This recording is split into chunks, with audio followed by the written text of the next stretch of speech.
Howdy, and welcome to episode 47 of T-Shirts and Shawls. I'm Karen, and today is Saturday, January 27th, 2018.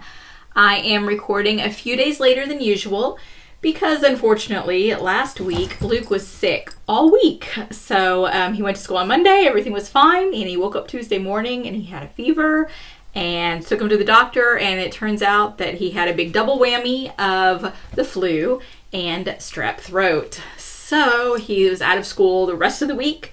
He is okay now. He is 24 hours fever free, more than that, and he is doing fine now. So that is good. But yeah, I definitely threw the week a little bit off to having him home and having him sick and trying to take care of him while making sure that I did not get sick myself. So far, knock on wood, I seem to be doing okay. But anyway, so that's why I am a few days late with this podcast episode. I apologize for that, but let's go ahead and dive in. The shirt that I'm wearing today says, "That's what I do. I read and I know things." So this is definitely a Game of Thrones reference. Yeah, I drink and I know things, and there are lots and lots of shirts and lots of memes. I blank and I know things. Anyway, but when I saw this shirt, I had to get it because, being someone who loves books and loves reading, it seemed like a really important shirt. But as I was going through my shirts today, thinking about what I wanted to use for the podcast, I realized that there's a really important kind of distinction, I guess, to be made with this shirt. So it's I read and I know things. And I do still read quite a bit, but I haven't been reading quite as much. Let me get Wally in my lap rather than right in front of the camera. I definitely do still read quite a lot, but not as much as I used to.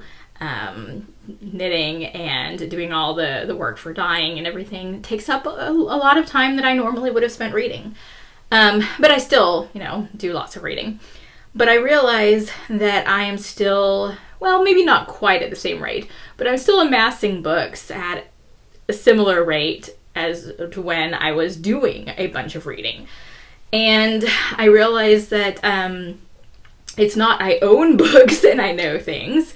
It's I read and I know things. So a lot of especially the reference types books that I've been getting lately, I showed you guys, if you've been watching the podcast, some of the books that I got as Christmas presents. So good reference books. But pretty much I haven't taken the time to look through them. And that's really unfortunate because there's a lot of information, packed into them. And I don't need to sit down and read them cover to cover. That would be nice, but it's a reference book and it's not necessarily meant to do that. But I do probably need to do more than stick them on my bookshelf, or worse yet, put them in a stack of stuff that needs to eventually get put on the bookshelf. When I first got them, I kind of did the quick flip through, but that's about it. And that's really sad. I'm getting these really fantastic books, but I don't know the things in them because I haven't taken the time to really look at the books and explore them. So I guess I wanted to mention that because I mentioned before, just a little accountability, that instead of just amassing the books and putting them on my shelf and looking at them and thinking, oh, that's so nice that I have these books, I really do need to read them. And again, I don't need to make it be super stressful where I feel like I have to read every single book cover to cover, but I should flip through them and read bits and pieces. There's an article that I want to write for my newsletter that's going out on Tuesday that I want to use one of the reference books to get some extra ideas for what I have to say. So I need to sit down and read that section of the book. But really, I just need to sit down, just take a little time each day, even if it's 5 minutes, and, flip one of these reference books open and read just a little bit.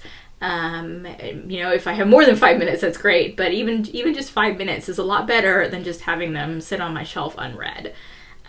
So the shirt's kind of a reminder to me, I only know things if I actually do the reading, not just owning the book. So Like I said, just a little bit of accountability. Maybe if you guys could ask me, you know, how are you doing with your reference book reading?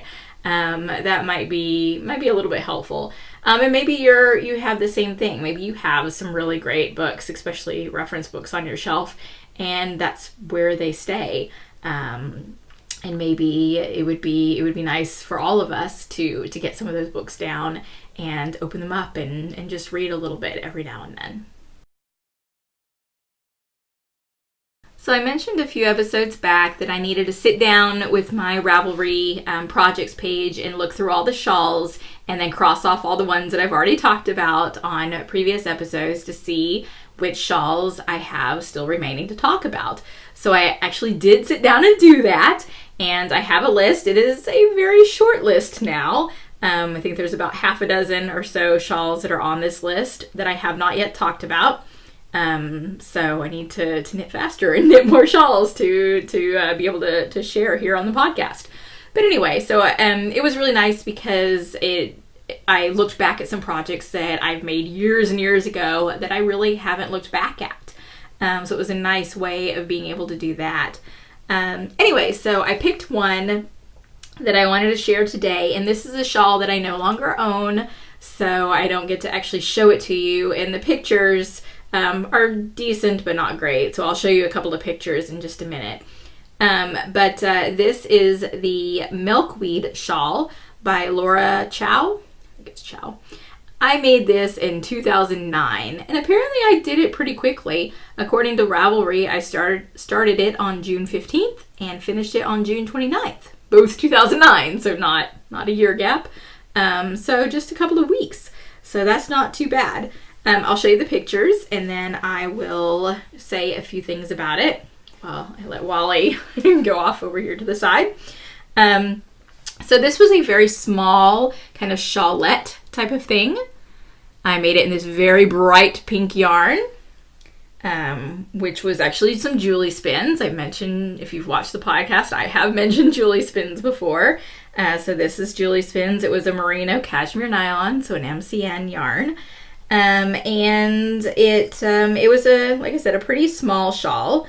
So this is a horrible lighting in the bathroom with the camera picture, but you can kind of see there's me wearing it a slightly different way. But it's a pretty small shawl, one skein project.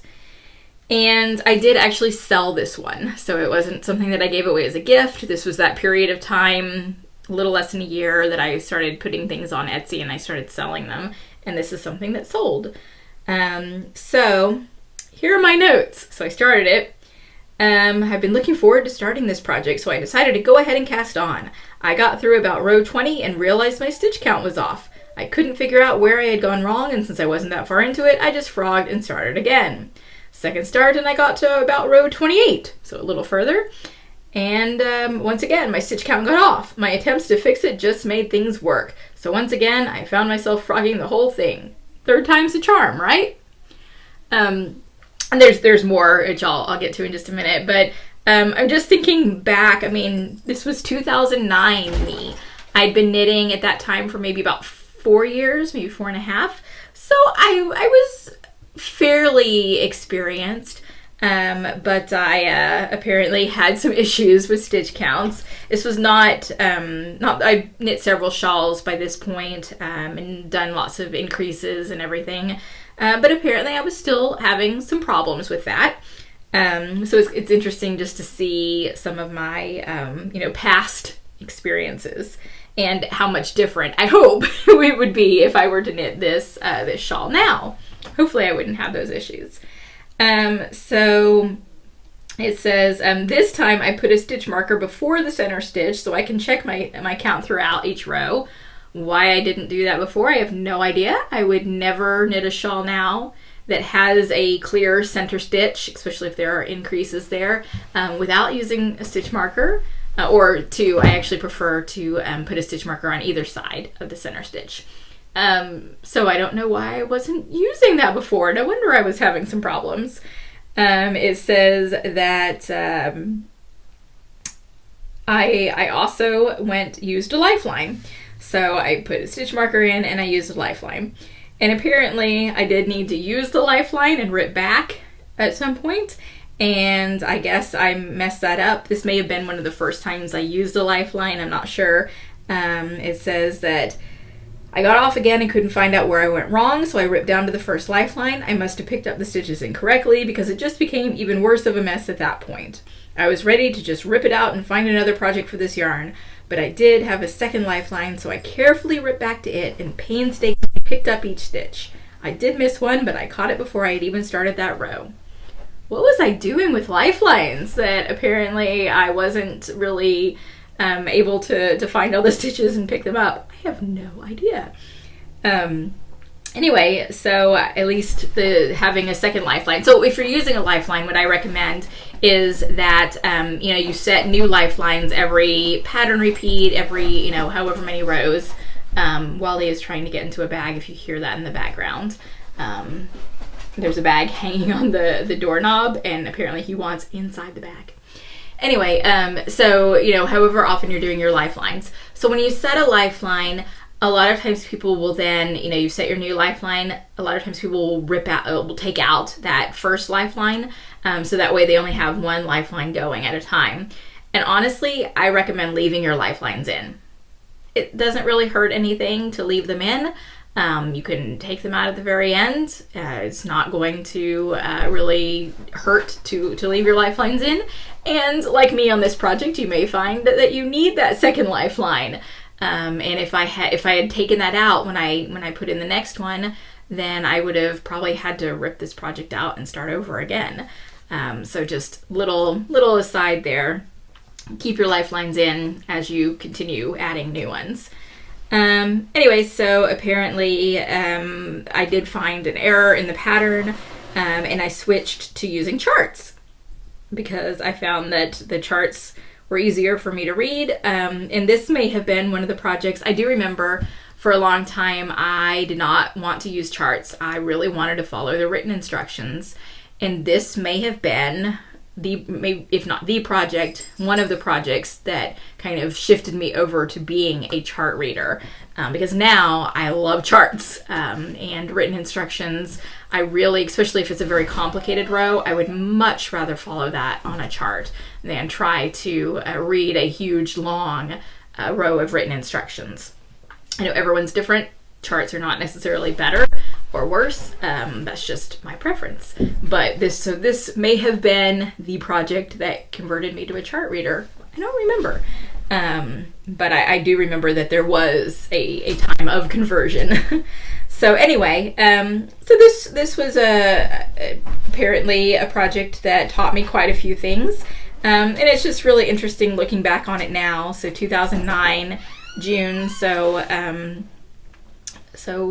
not quite 10 years, but getting close. I guess 8.5, about that, years ago, what I was making. And now I'm assuming I wouldn't have some of these issues with the pattern. I don't know. It would be kind of interesting to reknit some of those early on patterns. Remember, especially ones that I had problems with, and see now, 7, 8, 9 years on, how much different that experience might be. Don't know if I'll actually do that, but it would be interesting to kind of see. But I was happy, that this was a time when I was writing really long pattern notes. Now I have to admit, I list all my patterns on Ravelry, but I don't always write notes. And I really need to do that because I enjoy now going back and looking through these notes and seeing some of the things that I had to say way back when. So what I've been knitting really just should be socks, and more socks. That's really kind of what has been occupying my time lately. But I will talk about most of the socks in the what I'm dyeing section, because almost all of the socks are things that I've dyed myself striping. But I've showed you this sock already that I'm working on out of some Brazen Stitchery. So I have gotten past the heel. Let's see, there we go. I've gotten past the heel. And I am working on think I've finished decreasing. Yeah, should be finished with decreasing the gusset stitches. So I'm working on the foot. I'll show you right side up, I guess, for a sock. So there you go. Still, yeah, I think there are 16. I do 64 stitches on my socks, so 16 stitches per needle. So anyway, still got a ways to go on the foot on this one, and I admit that I have not really been working on this one as much in the past week because I have some other socks that I've been working on, but I am making progress. Unfortunately, it's still the first sock, so I still need to work on that. And I did do a little bit with the heel to make the color changes kind of still flow. So what I did is when I got to the heel, I just knit my heel flap and the turn as usual. And then when it came time to pick back up to go back in the round, I broke the yarn and I was just a little ways off from getting back to the orange color. So you can kind of see the progress of the colors. So I basically broke the yarn and then started back in on the orange, so that way I could go around with the orange. And that way I wouldn't break up on the top of the foot, the way that the colors were progressing. So I will have a few more ends to weave in at the end, but I really like the way that turned out, so I will make sure to do that on the second sock as well. So that is one sock project, and like I said, kind of not been worked on as much the past week especially, but the past 2 weeks since I last recorded. And speaking of, the other projects that are on my needles haven't been worked on quite as much either, but I have made some progress, so I will show you. Probably the one that's had the least, oh, wow, the light apparently, the focus on the camera takes a minute to pick it up. So this is my Let Go cardigan. I don't remember exactly where I was, so you can kind of see progress along the side. I think maybe I was up here, maybe up here on the last episode, but so I've only knit a little bit, but I have knit at least some. My goal is to make sure this does not become a hibernating project. I do want to finish this, although now the weather's starting to turn nicer, so I probably will not have, no, probably. I know I'm not going to have this in time to wear in the current season, but that's okay. As long as I finish it for the upcoming fall, that would be great. But I still really am liking how this is turning out. And whenever I do work on it, it is fun to work on. And it's got lots and lots of stitch markers in there, if you can hear some rattling there. Then, let the camera focus. Okay, so then I have the Beauty and the Beast shawl, and again, I have made some progress, not a ton of progress, but definitely quite a bit. And so there we go. I weighed my yarn last time after the podcast episode, because you knit this section until you've used 45% of your yarn. And I think at that point I was like at 28% of the yarn. And so I'm still not quite at 45%. I need to weigh it again. But I know that I haven't knit another, basically almost double what less than double what I had already done. Probably if I would guess like 33% or something like that. But I will weigh it again to make absolutely sure. But eventually I will get to the point where I can do the next section of the pattern. And then this one has been getting a little bit more work. This is my entry for our quarterly knit along. So this is Free Your Fade, which is a smaller shawl than Find Your Fade, 3 colors. And I just this morning actually finished with the first color. So this is Sunshine Yarns in the Elder Wand colorway. And so just finished the first section. Now I get to start the very next section and do the fade part where you go back and forth between the 2 colors, and then I'll move into the second color. And I don't remember at the moment where I put the yarn for the second color. I need to find it and wind it so that way I can get going on this. I know I put it aside somewhere so I would find it easily. Just have to find where that somewhere is. Anyway, so I need to wind it still and then get started. That is going to be one of my projects this afternoon, to find the yarn and wind it so I can get going on this. And then I mentioned last time that I do not know yet what the third color is going to be. I wanted to, because the second color is kind of a speckledy color, I wanted to see what that looks like knit up, to see, it has like purples and pinks in it, so I want to kind of see which seems to maybe be more dominant or which I might want to draw out more, because it's also got the greens, so I figure green on one side and then going to that other color. But I did have a skein of Camelot in Egrain, which is a nice denim-y blue, that broke when I was reskeining. So that's something I can't sell. And so I usually use it for samples or for other types of things. And so I want to see if it's blue, and I really wanted to go more of a pink or a purple. But if there are some blues in the speckled yarn, then that may just be my third color. I have to, again, find the speckled yarn and take a look at it and see if that might fit.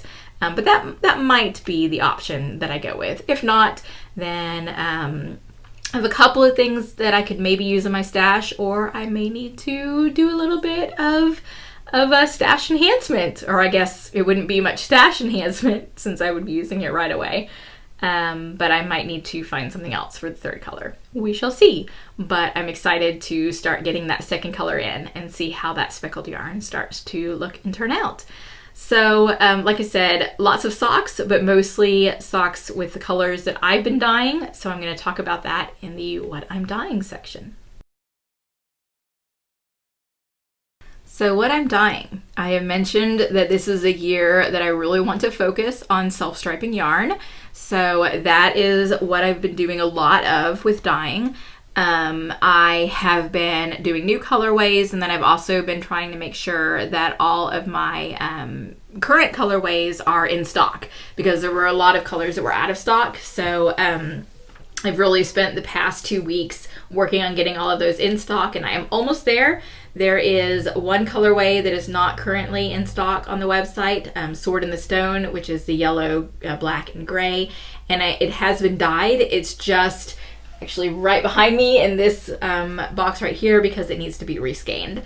So it's almost available again. And then everything that I currently, every colorway that I currently have for self-striping will be available on the website.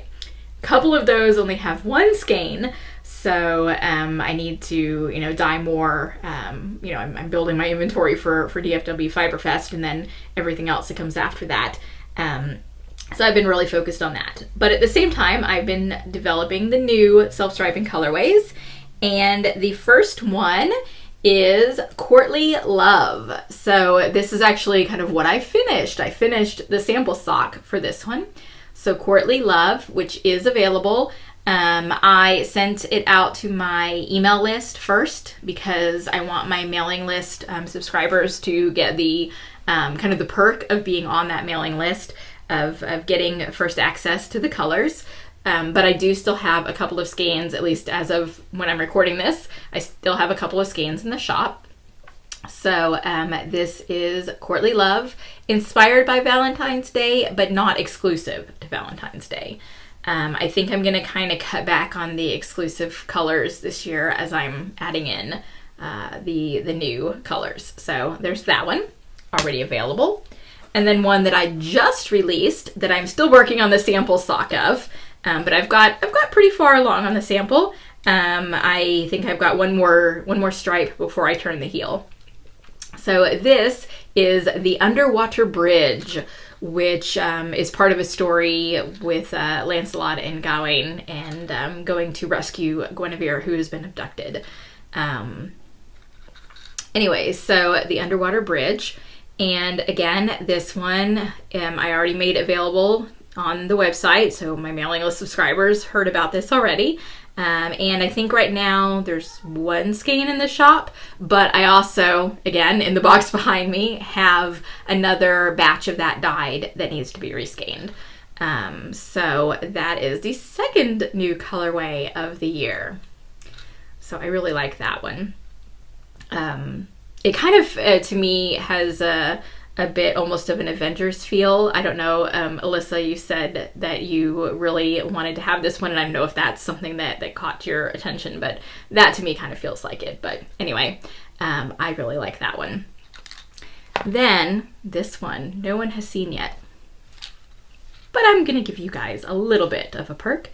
So I do have a colorway called the Fair Unknown, which is a pastel rainbow. And a lot of times I have had people, since I've released that, ask me if I have just a bright rainbow.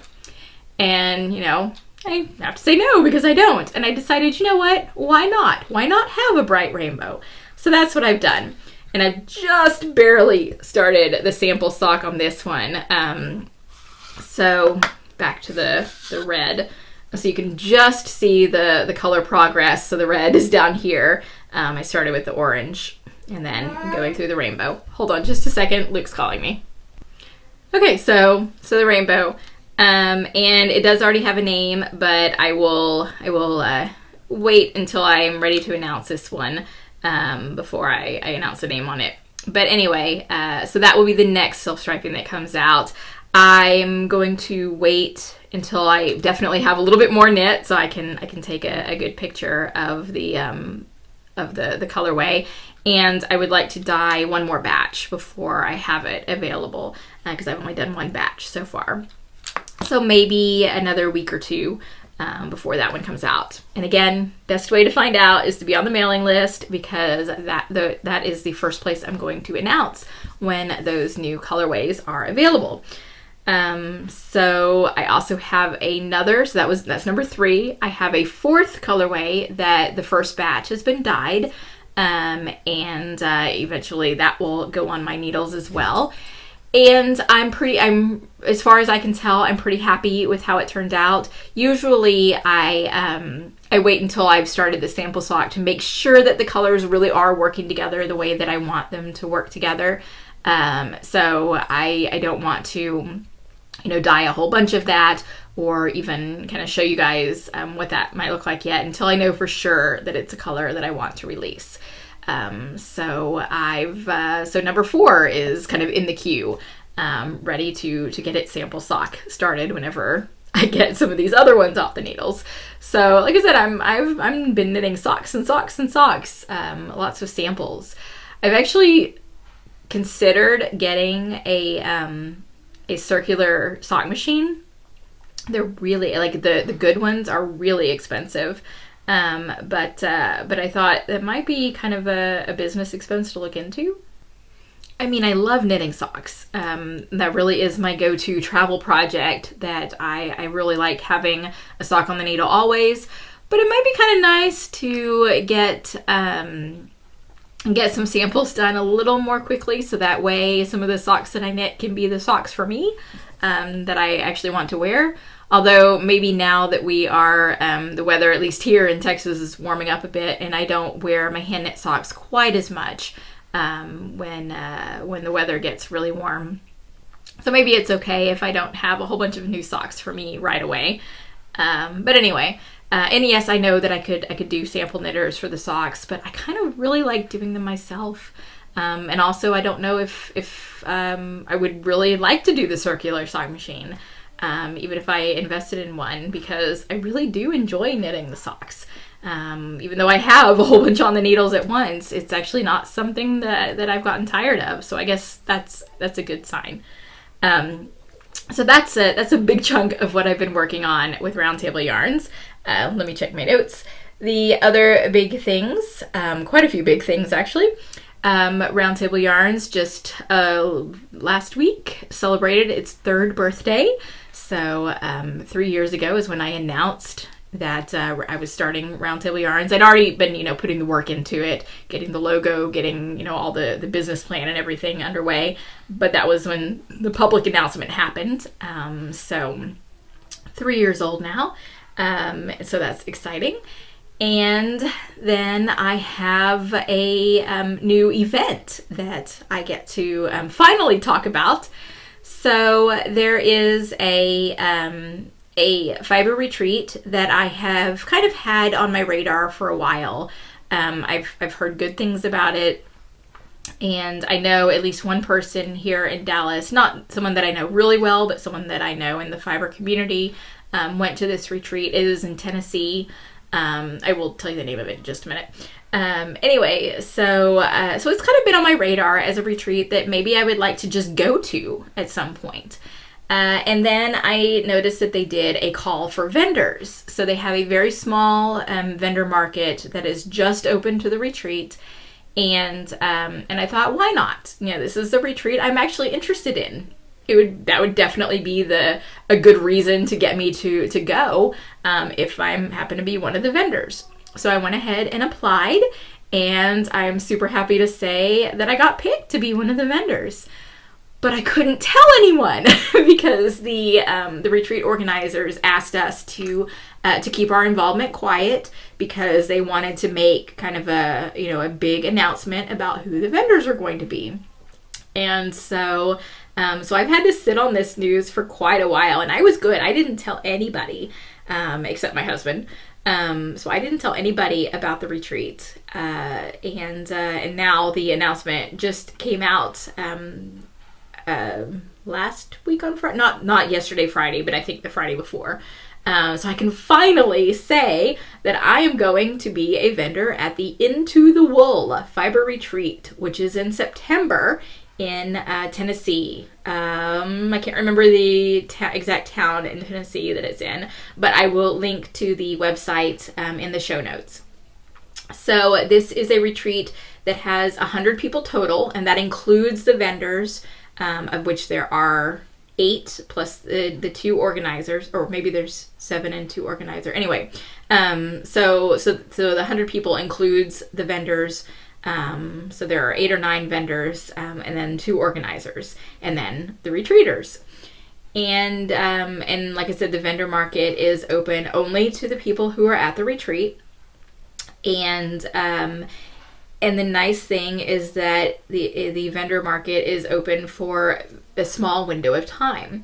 So the retreat is Friday, Saturday, and Sunday, and then Friday and Saturday afternoon each day, the vendor market is open for an hour and a half, which gives people, there aren't a huge number of vendors, so you don't need, all day to shop at the vendor hall, but also spreading it out over 2 days kind of gives you a chance to maybe think about your potential purchases overnight, and then come back the next day and get something. But also it means the vendors get to be retreaters. That I love doing my booth. I love being a vendor, but when I go to places like DFW Fiberfest, I barely look at the list of classes anymore because I know that I'm not going to be able to take them because I will be in my booth during that time. And yes, I could potentially have someone,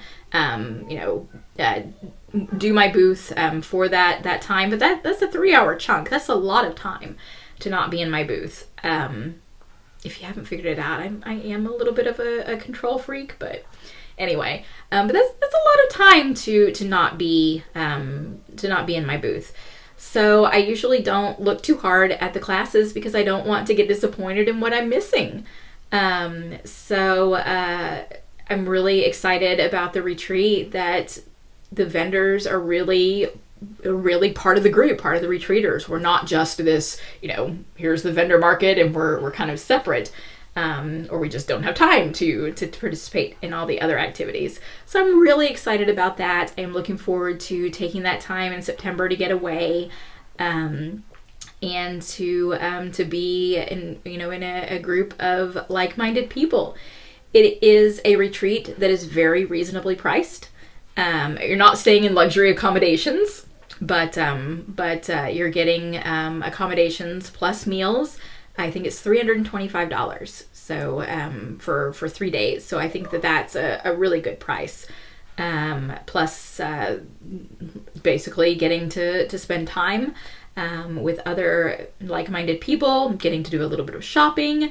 And there aren't classes per se, but they're going to be kind of like from what I understand, slightly informal workshops where people are going to kind of be presenting different ideas or whatever.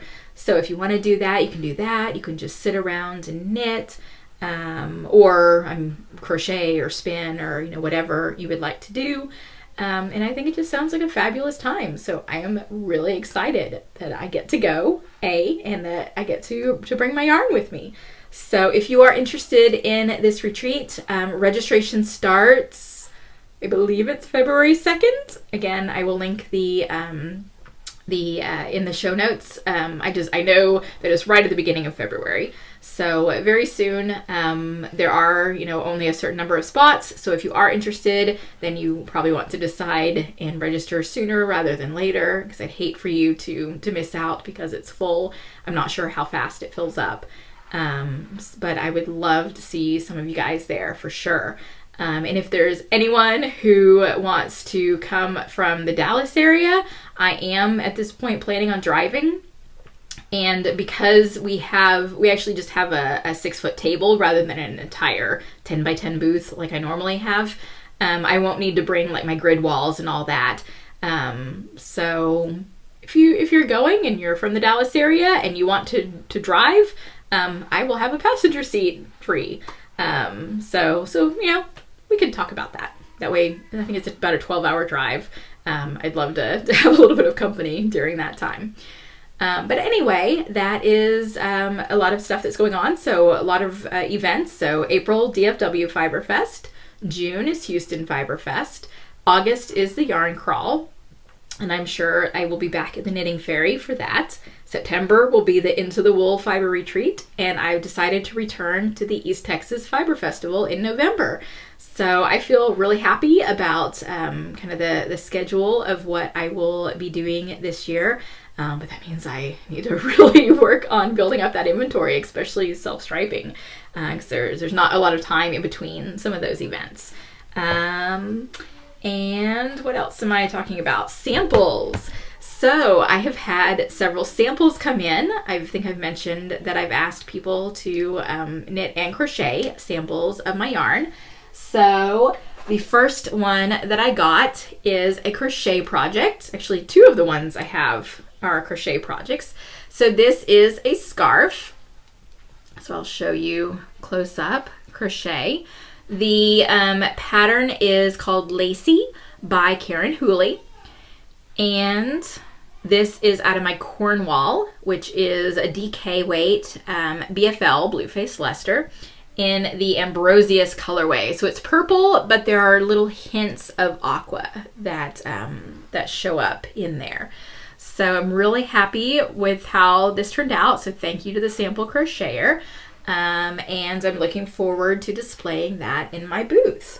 Then the other thing that I have, that is a sample that I have is crochet, is something that I feel is just truly extra special. This is actually a project that was designed by somebody who is in the Yarn Club. Let me get the box up here. Nope, it's not going to stay there. Need to have a little more space right here. Okay, so this is Connie Lee, who did the Tristan and Isolde Yarn Club, and her goal was to design something. She's a crochet designer. Design something for each of the shipments. And she hasn't done every shipment yet. She's still working on it, but she's done several designs, and they've been really fabulous. I have enjoyed watching to see what she designs. But this is a scarf that she made out of Camelot. So the fingering weight merino cashmere nylon. So see the nice crochet texture in there.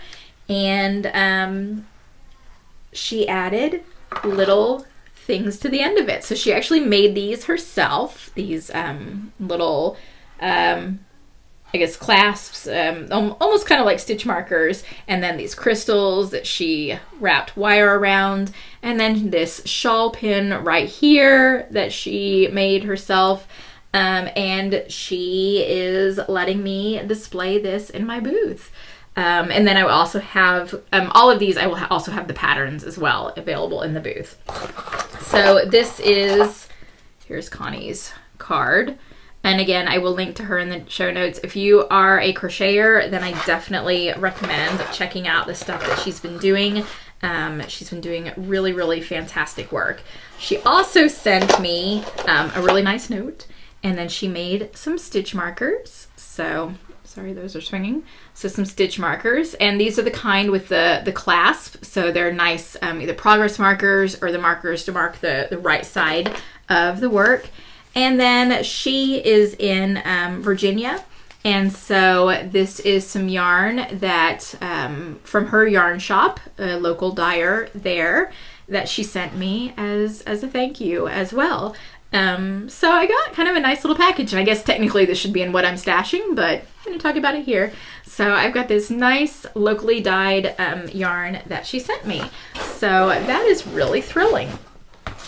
I have one more project that I've gotten back from a sample knitter, but it is currently on the blocking board, and I wanted to show you how I've blocked it. So I'm going to go grab that, and I'll be right back. Okay, so I'm going to try not to make the camera too wobbly here, but I wanted to show you on the blocking mat, this is what I did. This is a kind of combination shawl and cowl, so it was a little challenging to block it. So what I did is I usually use these pool noodles whenever I am blocking a cowl, so that way you won't have to have a crease whenever you lay it flat when you're blocking it when it dries. So this keeps that nice rounded shape there on the edge. And the nice thing about pool noodles is that you can put pins in them. So I have my foam blocking mat. I basically, if you can see, I laid it down so the pattern has this nice point like a shawl, and I blocked that out so I could get all these little points that are also happening. And then I used all the pool noodles to create the shape of the top, and then I was able to pin out all of those points as well by doing those pool noodles. So it's still just slightly damp. This is Grail, which is a merino cashmere silk. Oh my goodness, such a gorgeous yarn. But the silk usually takes just a little longer to dry. So I just wanted to give it a little more time, which is why it's still on the blocking mat, and I'm not showing you what it looks like completely finished. But that will be something that I will be also having in my booth. So I have more samples that are still with the sample knitters and crocheters that I expect to get back in the next month or two, definitely before April, before DFW Fiber Fest. And I'm so happy with how things have turned out so far. For other samples, I've seen pictures in progress, and I'm really, really excited about getting all these back and getting to show them off in the booth, and then also definitely want to show them here on the podcast because I think they deserve to be seen. They've definitely, the sample knitters and crocheters have done some really, really great work. So thank you guys. And I will most likely be looking for sample knitters and crocheters for more projects in the future. There are two questions in the Questions for Karen thread. Both of them come from Christy Rose. Thank you, Christy, for your wonderful questions. So the first one says, what does a pattern tech editor do? And I know I've mentioned tech editor and kind of thrown that word around probably a few times, and I'm glad you asked because I think it's important to, as a consumer of knitting patterns and crochet patterns, to know what a tech editor is. So basically, oh, sorry, my chair likes to do its pop down. Basically, a tech editor is similar to a copy editor. So a copy editor would go through and check to see if there are grammatical errors, making sure that sentences are written in such a way that they're understandable, that transitions are smooth, basically really looking at the content and the mechanics, spelling, grammar, punctuation of a written text. So a tech editor does that type of thing for a knitting pattern or a crochet pattern. Except there's even more to it. And not every tech editor does really intense copy editing, although a lot of times that is included. But tech editing is really looking at the pattern itself, looking at the math, making sure all the numbers are right. So that starts with, looking at the gauge and looking at the finished measurements and making sure that if, it says cast on 100 stitches and the gauge is whatever, that 100 stitches of that gauge is going to equal those finished measurements. So that type of math, making sure that, if there's a stitch count at the end of a row, that truly is the right stitch count, accounting for any increases and decreases, making sure that charts and written instructions match up, that there is not discrepancy between those things, making sure that, especially when you get into garments, that all of it's called grading, so all the different numbers for the different sizes are correct, that there's not any, again, a lot of it is math, that there aren't any math errors in there, making sure that the instructions are readable and understandable, and basically going through and looking at the nitty-gritty of the actual written pattern, both the math and the wording. So the tech editor usually does not actually do the knitting or crocheting. Sometimes they will kind of, do it in their heads. So most tech editors are knitters or crocheters themselves, are familiar with it. So sometimes I've heard tech editors will, do a little mental knitting in their head. And occasionally I've known some will actually take out some yarn and needles and try something and make sure that something really is understandable. But that doesn't always happen. It kind of depends on each individual tech editor and how they work. So basically, without actually making the pattern, they are going through and making sure that it is as free of errors as possible. Of course, tech editors are human, and errors can still slip through. Even with copy editing, I'm a copy editor. I hate it if I miss an error and that's discovered, later. But again, human errors are going to slip through. So a lot of times people will pair tech editing with test knitting. And those are two very different things. They have the same end goal, to have a pattern be as error-free as possible, but it is a very different process.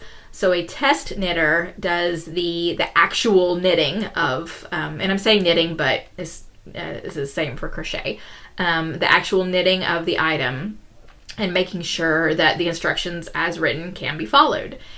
And I used to do my test knitting first and then send to my tech editor, but I decided to switch a while back. I switched that around and I send it to my tech editor first and then I send it to the test knitters because, to be honest, I pay my tech editor and my test knitters are volunteers. There's a little. There's a lot of discussion in the knitting world about whether test knitters should be paid. But anyway, so I want to make the test knitting experience as easy as possible. So any errors that my tech editor can kind of catch and correct before I send it to test knitters, I think it's kind of being nice to the test knitters and not giving them a pattern that might be full of errors and expecting them to do basically the work of somebody that I've paid. But that's kind of a comparison to how the two kind of work together. So tech editors don't actually knit the item. They check all the math, they check the instructions, and then the test knitters are the ones who are actually doing the knitting. And I think really to have a good solid pattern, doing both is really important. And so a lot of times you may see on patterns, this pattern has been both test knit and tech edited. And when you see that on patterns, you can be, again, there's no guarantee, but you can be a little more confident that the pattern is going to be as clearly written and error-free as possible. Again, no guarantee, but it's a little more likely, a lot more likely even, that a pattern that has been through that process is going to be a stronger pattern. So anyway, if you personally, Christy, anyone is very math-oriented and really, very strong knitter or crocheter, there it is definitely something to look into if you are interested in being a tech editor. There are actually tech editing courses. The one that I know best is from Jolie Kelly, who does whole, tech editing courses, and like a beginner course and then an advanced one. And in fact, the tech editor that I'm currently using went through Jolie's tech editing class. So there are avenues to explore if that is something that any of you might be interested in pursuing someday. But definitely you gotta love math, because a tech editor's job is really looking at the numbers, not just the words. So that is what a tech editor does. The next question, also from Christy, is one more question. What solid color would you pick to go with Courtly Love if you were going to knit a typhoon? And typhoon is a pattern that is made kind of specifically for self-striping yarn. And it's a really neat pattern. Let me see. I'm going to grab a picture that hopefully shows off the pattern. So there we go. So basically there are 2 rows. So you've got your self-striping yarn, which in this one is the colorful one, and then you've got a more solid color that goes with it. And let me see if there are some good projects. I should have looked at this before I started working on it. Okay, so here's one that actually has some contrast. You can really see where the self-striping yarn is versus the solid yarn. So that's the project that Christy is asking about.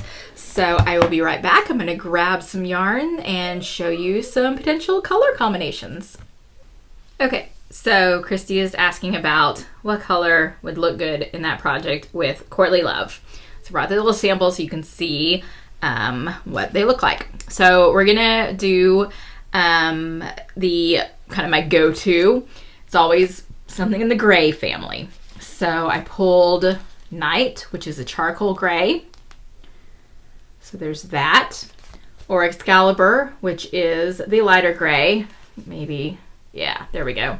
Putting the yarn on this side. So that's Excalibur, which is a lighter gray. I think of these, I actually prefer the darker gray. But that's kind of my go-to. Something in gray. So again, those are good choices. But if you want to do something maybe a little different, then going, and I'm starting with the neutrals. I also have some color options. A brown would also be a potentially good choice. I particularly like the darker brown, so this is Lionel. The grays are Night and Excalibur. So this is Lionel. And I'm pulling this in Camelot because that's the base that I have kind of almost all the colors in. And Camelot would work fine with the Merlin self-striping with that base. But Christy or anyone else, if you want to stick with the Merlin base, I am happy to do a custom dye of a solid color on the Merlin base for you. Just have to let me know. But like I said, because of the nature of the project, Camelot would work fine too. So a brown would be nice, and I really like this brown. You could also go with a lighter brown. This is Isolde the White Hands, which is kind of a neutral, which apparently the light really does not like. So kind of more of a neutral, but I think that's kind of too high of a contrast. I like the darker brown. So when we go into colors, if we kind of think about the color wheel, one of the things you can do is use the opposite color on the color wheel, and that's kind of provides the most contrast. So the opposite color for red is green, which, red and green is going to maybe be a little too Christmassy. So I'm pulling this option because of the color theory behind it. But I don't know if I really particularly like this. I think it would be too much of a Christmas shawl to me. But just for the color theory angle, pulling the color on the opposite side of the color wheel is the thing that will provide the most contrast. So you can do that. But you can also pull the colors that are on either side of the color wheel.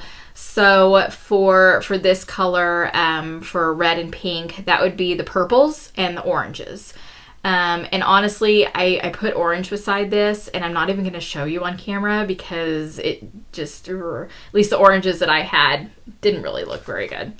But I do have purples, so a purple could go really nicely with this, and I think that would provide enough contrast, but also kind of be really, what's the word I'm looking for? Not so jarring. I think the green, even if you got past the Christmas part of it, I think it's maybe too contrasty. So I think this one would be a really nice one. And this particular purple is Tintagel. I do have a couple of other purples, but I think this one is the one that kind of goes the best with this particular color. Or you could pull a blue. So I actually pulled out several different blues. This is a navy blue. So if you wanted kind of more along maybe the gray idea, but you didn't want to use gray, then the navy blue is a really good neutral that could work with that. I also pulled E-Grain, and this is the skein that I actually mentioned earlier that broke when I was reskeining. So that's why this orange flag is here. It reminds me this is a skein that is not sellable. So maybe I'll turn it around, get rid of that orange. So this is E-Grain, and so not quite as dark as the navy, but I think potentially could be nice. A much brighter blue is this one, which this is like this and one of the purples are like the two hardest colors to actually show up on camera really well. So let's see if I can find a place where it shows up. Okay, so this blue I think would be really pretty and give some good both contrast as well as going with it. But then I pulled out this color and I was like, ooh, I like this. I don't know if you do, but I like this. I really like this pink and red with this color. And again, it's not quite showing up right on camera, but this is Beaumains, which is kind of a turquoisey kind of color. So, wow, it does not want to show up nicely. It looks so much nicer in real life. Okay, so there's that one, and I really like that one. So I think if this were me, I would either go with this or the purple. So if you want to be something that's a little toned down, I think this one would be really nice. Or if you want to do something that's got a little more pop to it, I think this color would really, really work. But like I said, any of the ones that I brought out, I think maybe, again, if you want more of a neutral, I would go with the navy over the grays, because I think that the navy pairs really well with the red and the pink.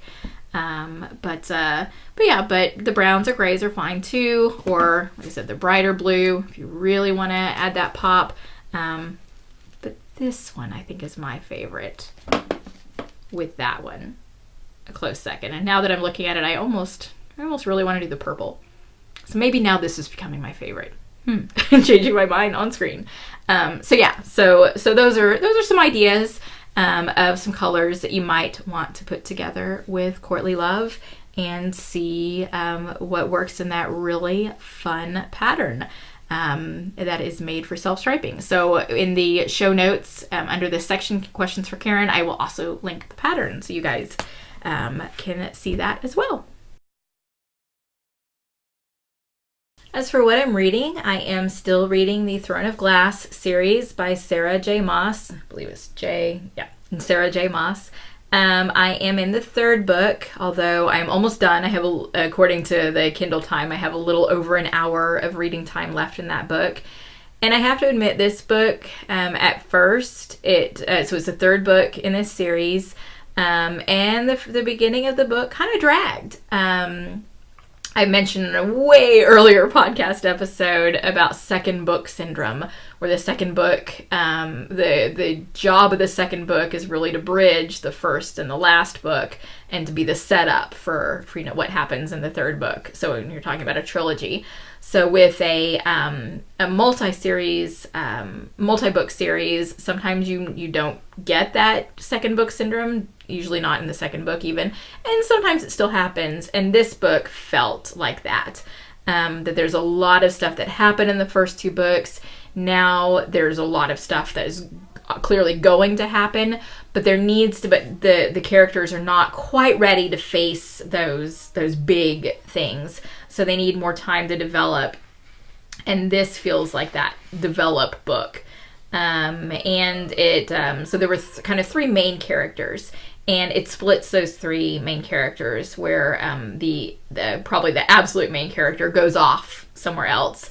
And at first, because the dynamic between those three characters is a big part of what makes those first two books. I'm trying to say this without being spoilery.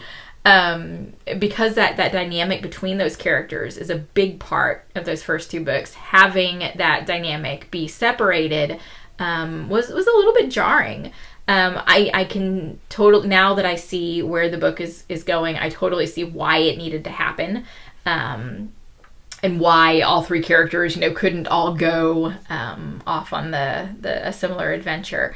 And so I'm understanding why this book was necessary, but it's still, especially the first half of the book, it took me a while to get to that point, and to really get into what was going on in this book. Still a very good book, still something that I'm very much enjoying, but it wasn't quite as, I have to grab it and read it now as some of the other books, the first two books were. But now it's getting to that point, and I'm looking forward to finishing that out and kind of seeing what lies ahead in the next books. And then what I'm watching, while I was rescanning yarn, I watched, there's a Netflix series called, I didn't actually write this one down, I believe it's called Myths and Monsters. I will put it in the show notes. But my friend, who also watches the podcast, mentioned before, Alyssa, she recommended it, thought it would be a show that I would enjoy. And it's kind of like, what you would see on the History Channel or Discovery or one of those things where it has a theme, so myths and monsters. So there are specific themes that the episode explores, and it looks at myths and stories from a lot of different cultures and time periods, and a lot of it does hit on medieval stuff, and then a lot of Greek and Roman and other types of myths, some Norse myths and other types of things. And so some of it they actually did interview some of the experts, professors, but they also told a lot of the stories. And so I found that was really enjoyable, just to even listen to, because it really isn't something that you have to sit down and watch. So something that I could listen to while I was rescanning yarn. And there's something like 5 episodes, something like that. So it's not a huge commitment if you are interested in that. So I will link that in the show notes. And then my husband and I also recently watched Mindhunter, which again I believe is on Netflix. I don't know if it is a Netflix show. But anyway, it is about FBI profiling. So basically the years, where are they? Are they in the 50s, 60s? Where, they're starting to look into what they first call them sequence killers, but they later call them, and as we now know them, serial killers.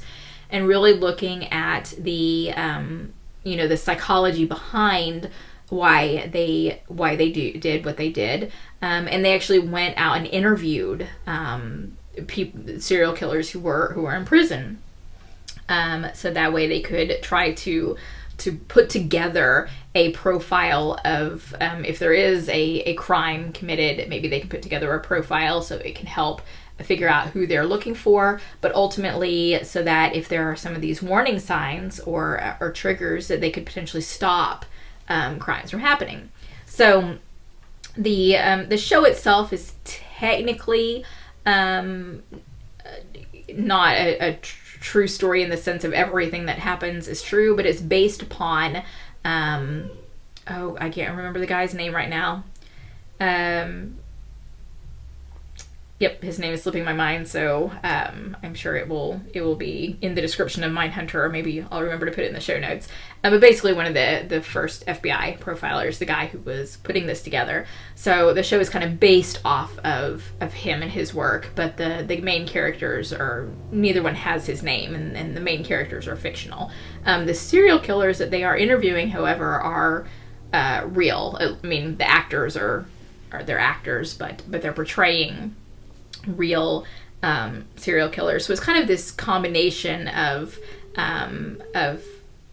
real and the fantasy, the TV world. But it was really, really fascinating show. We just finished up the first season, which, I mean, gosh, it left on a cliffhanger. I was ready to watch the next episode, and my husband's like, well, that was it. That was all we have. So hopefully there will be a second season, and we'll find out more of what happens. Interesting, there are two guys that go around that are in this study, and then a woman, a professor, comes in and joins them, who actually was the actress who was on Fringe. But the one of the main guys is Jonathan Groff, so I know him from Glee, played Jesse, and then he was the King George, yes, in Hamilton. So anyway, so it's kind of to see him in a quite a different role here in this show, and yeah, so it was a really good show. If you are, you know, if there's not, I mean, there are pictures, like when they show them kind of looking through pictures of crime scenes, so there is some kind of gore in that sense. And a lot of what they talk about is not very pleasant. So if that is something that turns your stomach, or something that you just cannot hear, then I would not recommend the show. I think there probably is enough of that going on in the show that it would probably upset you. So I would not recommend it if that would bother you. And they were, I mean, you know, when they showed pictures of crime scenes, I would look down at my knitting. You know what I mean? There are things that I don't always really want to get stuck in my head.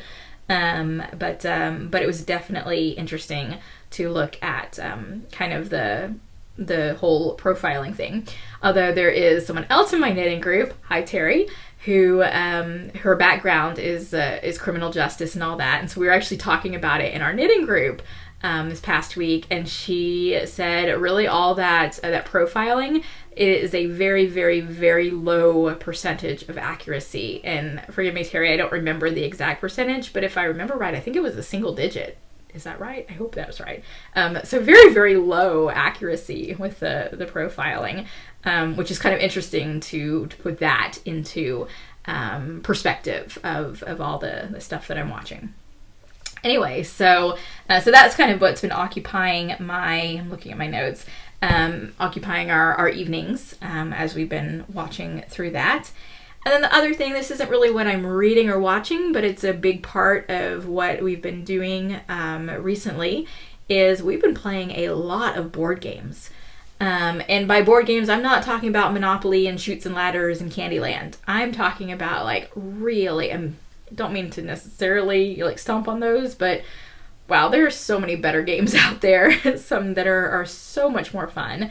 And I meant to actually bring some in here and show you some of the games, but Luke is out there where the games are, and I know if I go out there and he sees me, he's going to want to play. And I promised him that we would play as soon as I finish recording this. But I want to not get his hopes up quite yet. Anyway, so Luke is 6, and he's starting to read and is getting really good at reading, but he's not super great at it yet, and he definitely can't read completely on his own. But what we've been doing is really focusing on cooperative games.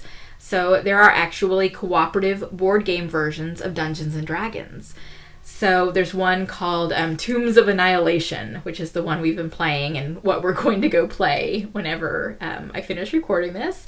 And basically it is a Dungeons and Dragons game.